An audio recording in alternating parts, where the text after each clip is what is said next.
Hello, everybody. So it's been over 12 years since I made the move to come back to Nigeria. Yes.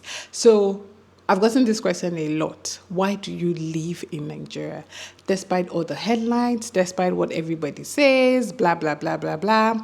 And today I'm going to be talking to you guys about why I left the States and what I love so much about living in Nigeria. And the question is, will I do it again? Yes, because urban life is not for me. Maybe it's for you, but it's certainly not for me. And today I'm going to tell you why it's not for me and the things I love about living in Nigeria. So first of all, I want to tell you that Nigeria is a country that has different challenges, just like anywhere else in the world. Oh my God, name one country without its challenge. Yeah. Nigeria is a third world country. We are constantly growing. Every day, there are so many things that will irk you about this country. And there are also so many things that will make you smile. Anyway, so today I'm going to be talking about the positives and also in between the negatives, the things I don't like about Nigeria. One of the things I don't like about living in Nigeria is internet. Oh my God. Internet is expensive. Internet is slow. One day I'm going to do a video of how many internets I actually have in this house. Yes, and I'm not a streamer. I am not a gamer. So I don't even know how many those guys actually use. Like, internet in this country is actually a problem. Like, oh my God. Like, I can dwell on it because you will not expect that in 2025 that we are still talking about bad internet, and it's expensive. So we pay a lot of money to have it and we don't get the value of what we paid for. That part is so expensive. Now, what I love about living in Nigeria again is, no, not again, because the first one I said is a negative. Yes, I loved the internet connection abroad. I love that part. I love the communal living in this country. I know it's kind of changing, especially people like us that live in Lekki. Oh God, it's such a different world. So a friend of mine came to see me the other day and she parked and said hi to the neighbor. No, the neighbor said hi. And she was like, oh my God, that person said hi. That in her estate, nobody even says hi. Like, they just walk. I said, that person that even said hi is probably new. There's this so much, this mind your business culture that is coming. But in the midst of danger, that mind your business culture is not there, if you get what I mean. Like, people might kind of like mind their business on like the time of our parents and just like go into their house and not be bothered. But if there is danger, people will come through for you. Do you get what I mean? Like, example, you go to the market now and they snatch your phone. People will run. Do you get what I mean? Like, people will run. Like, you're on the road, your car gets spoiled. People will not just use. People will help you. Let me just explain this. I know you've heard so many stories about Nigerians, but typically the true Nigerians are kind people. Despite everything that happened, despite the situation we are in, despite the economic crisis, everything, true Nigerians are kind people. You hear people say that Nigerians are kind people. Yes, we are actually very kind people. So the communal living is also what I like. And that thing where they say that it takes a village to raise kids, that's something that happens in Nigeria. Nigeria is somewhere where you can be like, hey, like my cousin is always calling me to say, guess what? I just dropped my kids off at your parents. My parents don't stay here in Lagos, but she stays in the same state with my parents, and she's really enjoying that privilege. Like, every time she just drops them when she's going to go and do something. You get what I mean? Like, there's always help every day. She's talking about, even me in Lagos, every time, like, sometimes, like, in an entire month, my aunties would just be sending me food as an adult. You get what I mean? Yes. Another thing about like the communal living, I've spoken about this before, is that a lot of us were able to start up because of this communal living thing, and that we do. It has helped a lot of us to start up and not just moving and start paying rent. I mean, from top to bottom. Last week I was interviewing a few cleaners, right? And everybody said the same thing. None of them were paying rent. None. So where do you stay? I stay with my sister. I stay with my uncle. I stay with my brothers. I stay with my mom's sister. I stay with my mom's brother. So it's actually easy for you to start up with this kind of support, whereas abroad, when you're 18, they're like, leave, pay, or you have to like literally, even if you're staying with them, you pay to stay with them. A friend of mine was telling me how she housed someone for a few years. In fact, the person was not even meant to stay in her house. It was just a case of, oh, please, my sister is coming here, please help us, blah, blah, blah, like that sort of thing. That's what happens a whole lot.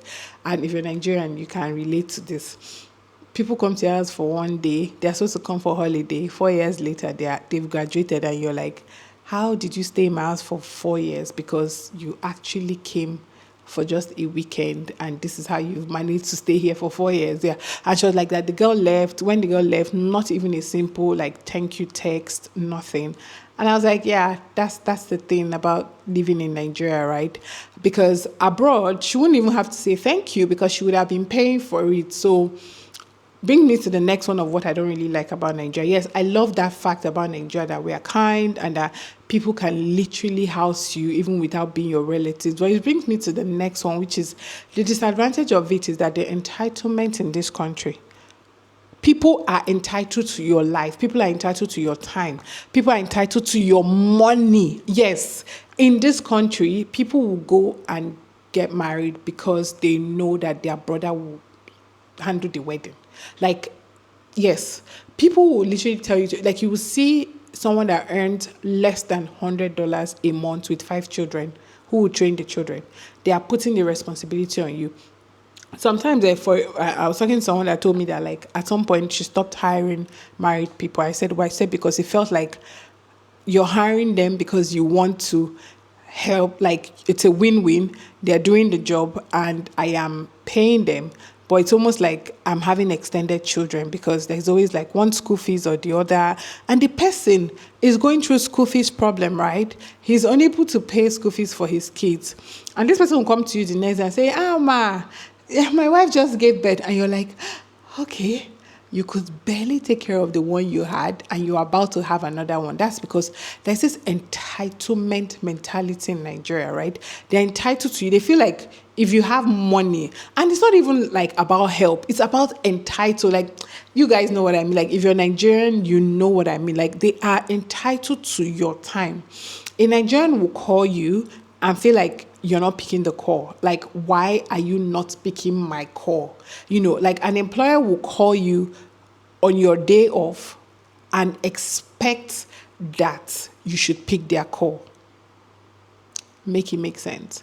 And it's an issue. Like, it means that you're not loyal because you did not pick the call on a day that is not work. They're just like entitled to your life. Yes. Another thing that I do not like about living in Nigeria, because I didn't like, I'm just taking this everywhere, guys. One I'm taking it as I remember. Another thing I don't like about living in Nigeria is customer service. I spoke about this in my last vlog. And this is something that, like, if you're looking to come back to Nigeria, I keep talking about like solution. If you're looking to come back to Nigeria to do business, this is a good business opportunity.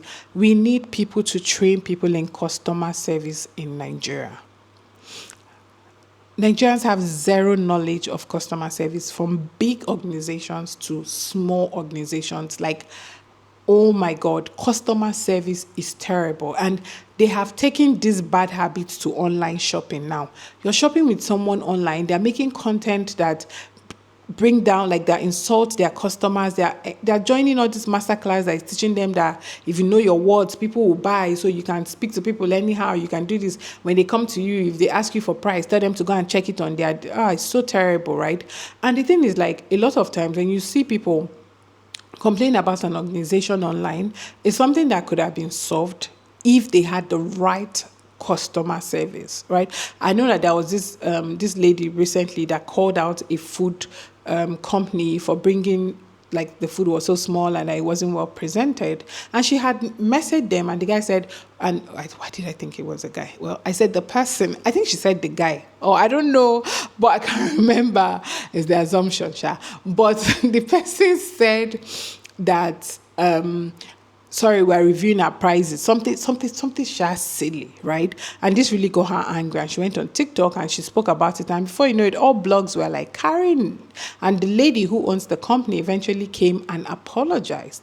And I'm like, it wouldn't have gotten to the part of this lady apologizing if the girl had said something like, now I've called it a girl. If the customer service representative that was handling that WhatsApp had, call the girl, like, oh, we're sorry about what you did. Like, things like that. Okay, so recently, right, I have this cleaning company that I have been using, right? Like, because this year I have been in between, like, I haven't been in a hurry to hire staff. So when I found them, for me, it was a great solution.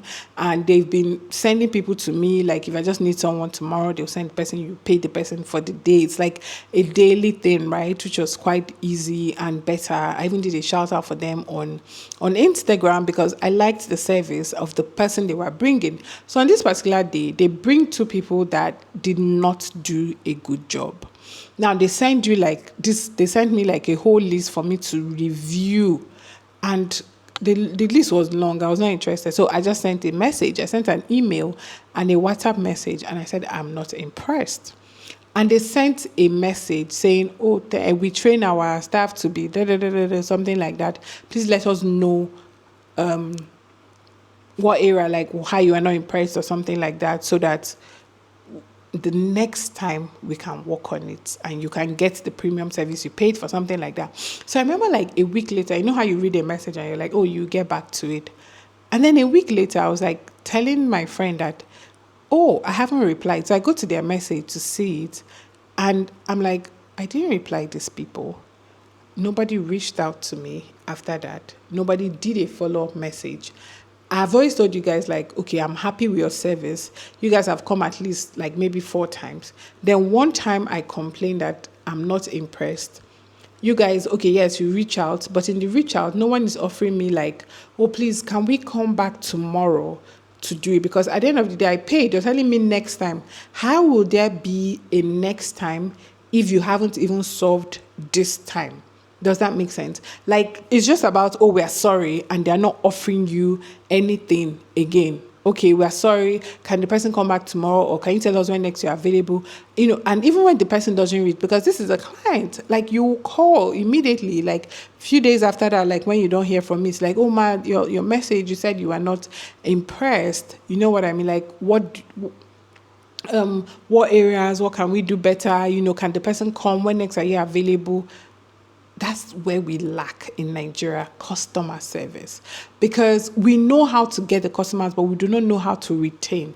I had the same problem with a cleaning company. The cleaners cleaned. I don't understand. Like when I moved in here, my construction cleaning, it was crap. Like they just put chemical everywhere and the thing was just smelling. That's all. They did not clean well. So I sent the lady a message to say that, you know, the cleaning, it wasn't well done and stuff like that. And she was like, I don't know, I can't remember, but she didn't return. Like, okay. She said, oh, sorry, I'll get back to you. Like, she'll contact the manager and get back to me. So I think the next day I sent her a message. At this point, I'm like really angry because I came in the next day and I got a chance to really see that what they did was actually crap. So I was really angry and I sent her a voice note and I called her. I'm like, I don't understand.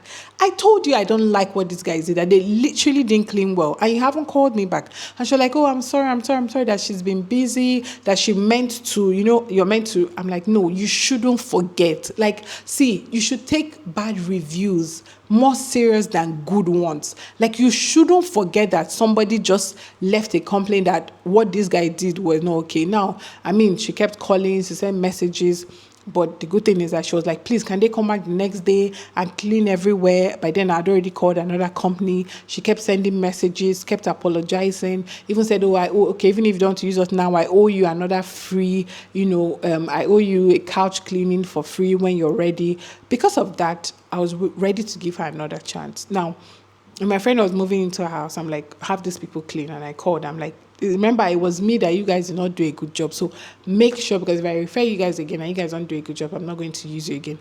And I feel like that's because of the follow-up. You get what I mean? Like, that's one thing that we haven't gotten right. And to me, I feel like it's so easy because I have a business, right? I have a business. So it's not like I'm saying what I cannot do. Like, it is so easy. Before the client gets... I can dwell on customer service. If you have come to Nigeria, right, you will understand what I'm saying. From hotel, the other day I went to a resort in Lagos and I was just like, girl, I don't understand. What is happening? And she was like, oh, I'm so sorry. Just because I was dealing with many people. This is a resort. We are campaigning like, come to Nigeria, come to Nigeria. People are going to come here. They're going to come to a resort.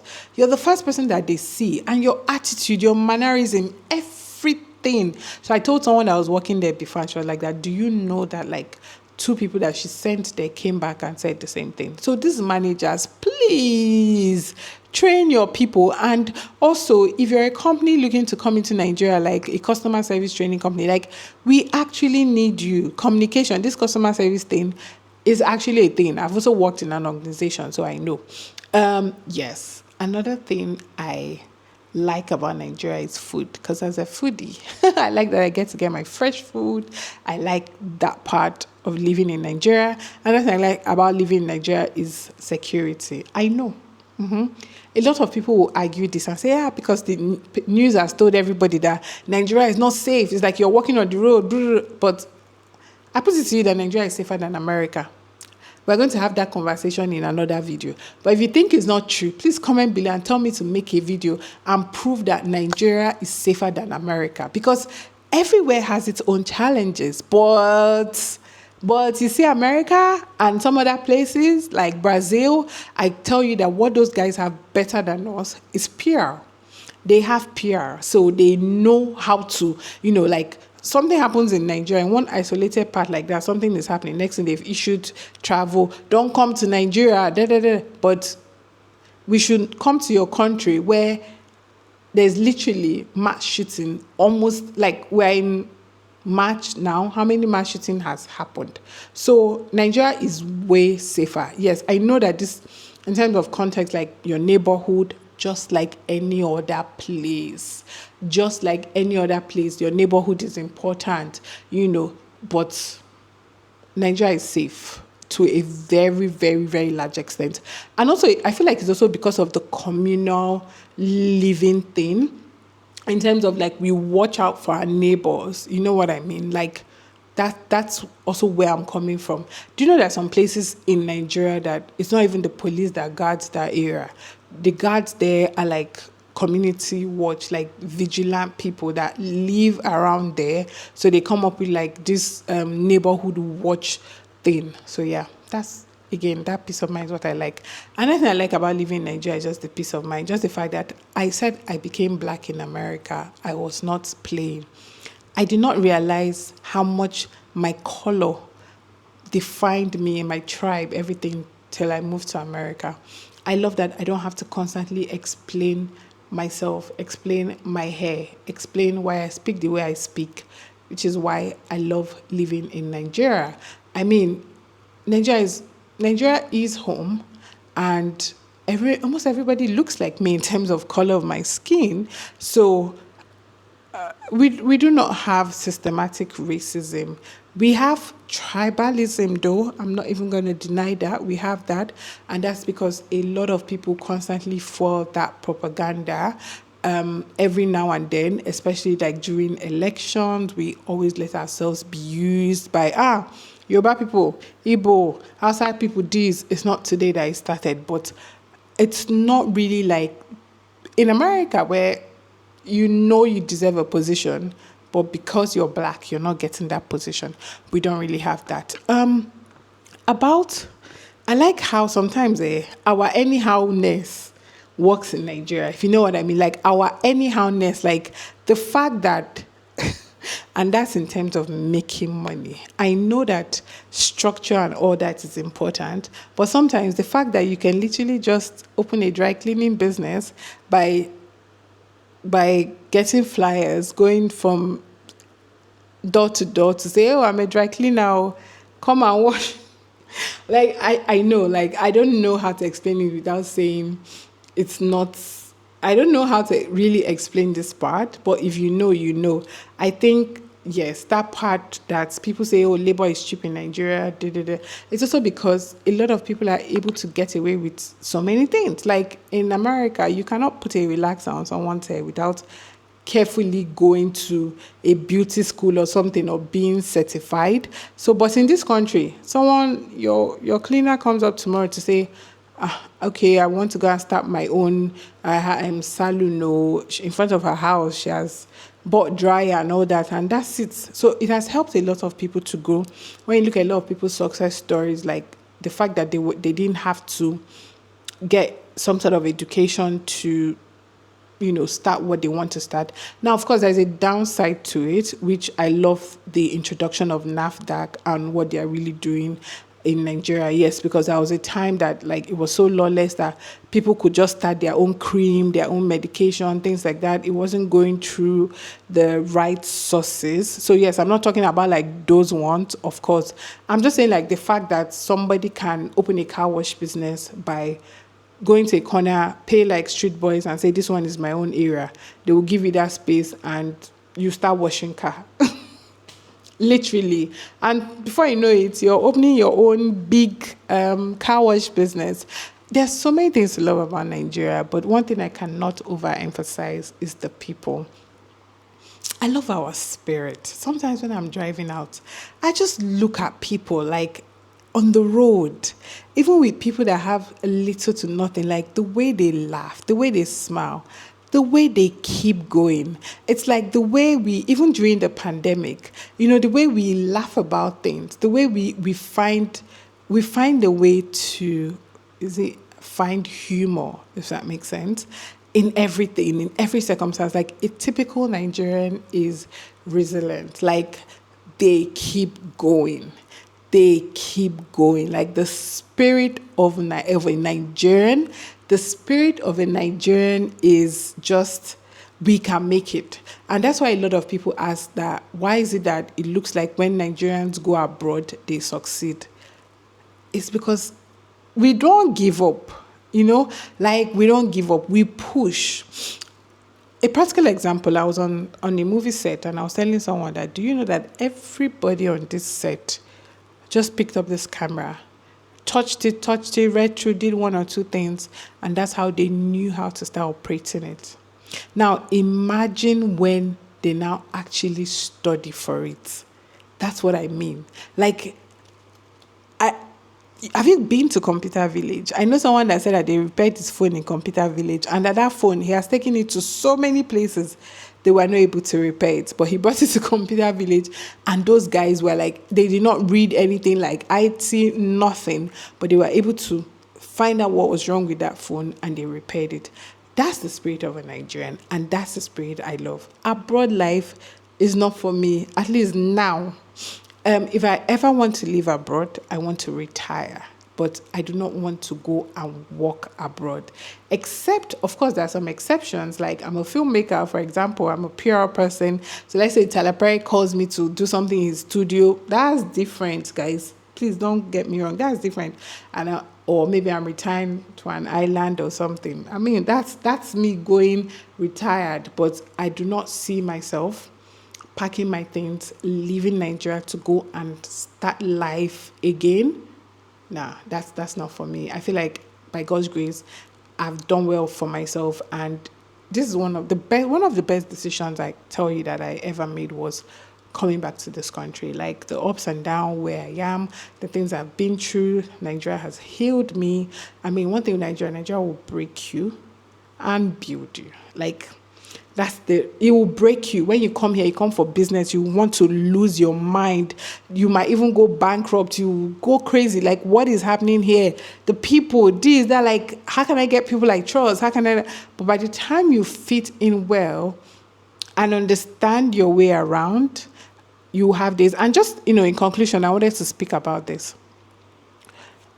A lot of people come to videos like this and they say, like, not videos like this, but maybe videos where maybe if I make another video of things I don't like about living in Nigeria.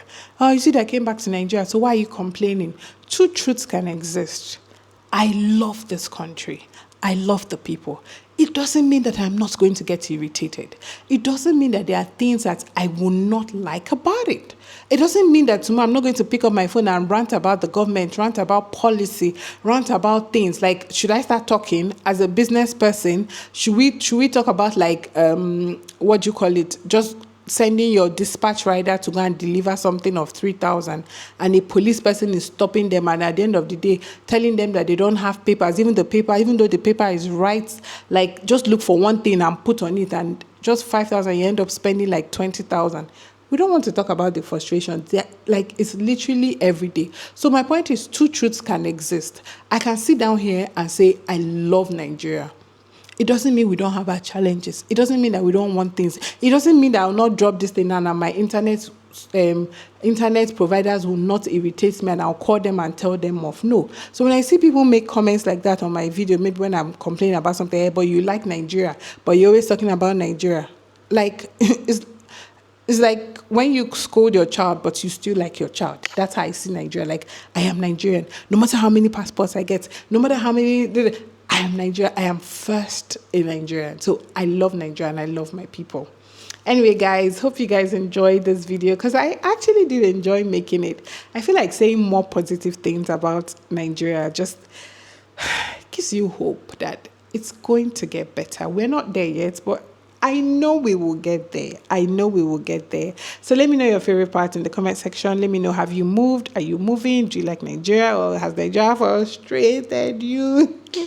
Thank you, guys. And most importantly, please do not forget to subscribe, comment, like, and share. Bye.